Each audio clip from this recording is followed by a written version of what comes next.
27 বছর বয়সে একটা মুক্তিযুদ্ধ করেছি, 81 বছর বয়সে আরেকটা করবো ইনশাল্লাহ। বাংলাদেশকে দখল করতে পারবেন, ভারত কেন আমেরিকা এসে কোনোদিন বাংলাদেশ দখল করতে পারবে না। Come and try. অত্যন্ত দুঃখ লাগে, আমার দেশে পতাকা পড়ানোর তুমি কে? What have you done? এই 80 বছর বয়সে আমি তো কোনো দাঙ্গা দেখি নেই, আর ভারতে কদিন পরে পরে তো দাঙ্গা লাগে, সেখানে মিডিয়াও সেটা প্রকাশ করতে পারে না। ফখরুদ্দিন আলী আহমদ ভারতের প্রেসিডেন্ট ছিল, তার ফ্যামিলি ভোটার হইতে পারে না আসামে। সুতরাং তাদের অনেক এই কিছু কিছু রাজনৈতিক দল আসে মানুষকে কষ্ট দেওয়ার জন্য। আজকে কংগ্রেস থাকলে বা ইভেন তৃণমূল, যে মমতা অনেস্ট লেডি, আমাদের অনেক পপুলার বাংলাদেশে ছিল, উনি সব দিক দিয়ে সম্মান করার জন্য একজন নেত্রী। তার আবার কি মাথায় কি পোকা ঢুকলে এখন শান্তিরক্ষী বাহিনী চায় বাংলাদেশ।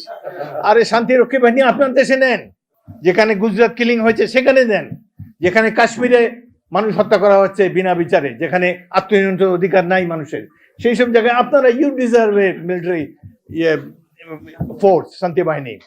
বাংলাদেশ পৃথিবীর সবচেয়ে বড় শান্তি রক্ষাকারী দল, দরকার হলে আমাদের দেশকে নিয়ে যান, কিছু পাঠাই দেবো। আমাদের দেশে শান্তি রক্ষা বাহিনীর কোনো দরকার নেই। আমরা ভারতের সাথে যত চুক্তি হয়েছে এগুলো এখন রিভিউ হোক, আমরা দেখতে চাই কি চুক্তি তারা করেছে আমাদের সাথে। আমাদের দেশে সাম্প্রদায়িক সম্প্রীতি আছে, আমরা সাম্প্রদায়িক সম্প্রীতি রাখবো। বাংলাদেশে কোথায় কি আপনি রাস্তায় হাঁটে এখানে যান, বাংলাদেশ এই যে ভারতে এত কিছু হয়েছে, তারা আমাদের পতাকা পড়িয়েছে, আমাদের তো কোনো রিয়াকশন নাই। তো আমরা অপেক্ষা করে আছি কবে good science will prevail on them. আমরা শান্তিতে বসবাস করতে চাই, এবং বিশেষ করে আমাদের রাষ্ট্র ভারতের তুলনায় অনেক ছোট, কিন্তু আমরা স্বাধীন চেতা জাতি। আমাদের দেশের সবচেয়ে বড় সম্পদ কি জানেন? ওইটা ভারত, ইন্ডিয়া, আমেরিকা কারো নাই। আমাদের দেশের একটা দুর্দর্শ সাহসী তরুণ সমাজ আছে, যারা ওই যে কথা আমার তো একেবারে কবরে যাওয়ার আগে পর্যন্ত মনে থাকবে, পুলিশ বলতেছে তার অফিসারকে, স্যার একটা গুলি করি, একটা পড়ে যায়, বাকিগুলো লড়ে না, দাঁড়ায় থাকে। এইরকম সাহসী জাতি দুনিয়াতে নাই। আমি 71-এর যুদ্ধে আমার অধীনে 500 ছাত্র ছিল। আমি যশোরে বিদ্রোহ করি, আমার সাথে 200 ইস্ট বেঙ্গল রেজিমেন্টের সোলজার ছিল, আর আশেপাশে থেকে আমি 500 ছাত্র আমার ব্যাটালিয়ানে ভর্তি করি, এদেরকে 1.5 মাস ট্রেনিং দেই, তারপরে এদেরকে নিয়ে যুদ্ধে যাই।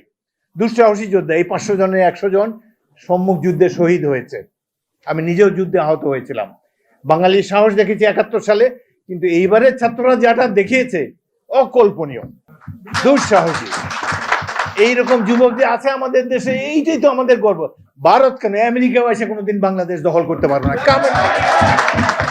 কাম এন্ড ট্রাই। 27 বছর বয়সে একটা মুক্তিযুদ্ধ করেছি, 81 বছর বয়সে আরেকটা করবো ইনশাল্লাহ। বাংলাদেশকে দখল করতে পারবে না, আমাদের তো ইয়াং ফোর্স আছে। এখন কথা হলো we should be level headed, we should choose good leaders. আমাদের নেতারা যেন ভালো থাকে, 2-4 পয়সা কামানোর জন্য যেন দেশ ধ্বংস না করে। হাসিনার মতো আরেক হাসিনা আমরা দেখতে চাই না। আসুন আমরা সবাই মিলে সুন্দর একটা অসাম্প্রদায়িক বাংলাদেশ গড়ে তুলি, যার যার ধর্ম শান্তি মতো সে পালন করুক। আমরা একে অন্যকে অলওয়েজ প্রোটেক্ট করবো, একে অন্যকে সহায়তা করব, এবং গণতন্ত্রকে যে কোনো মূল্যে আমরা ধারণ করে থাকবো।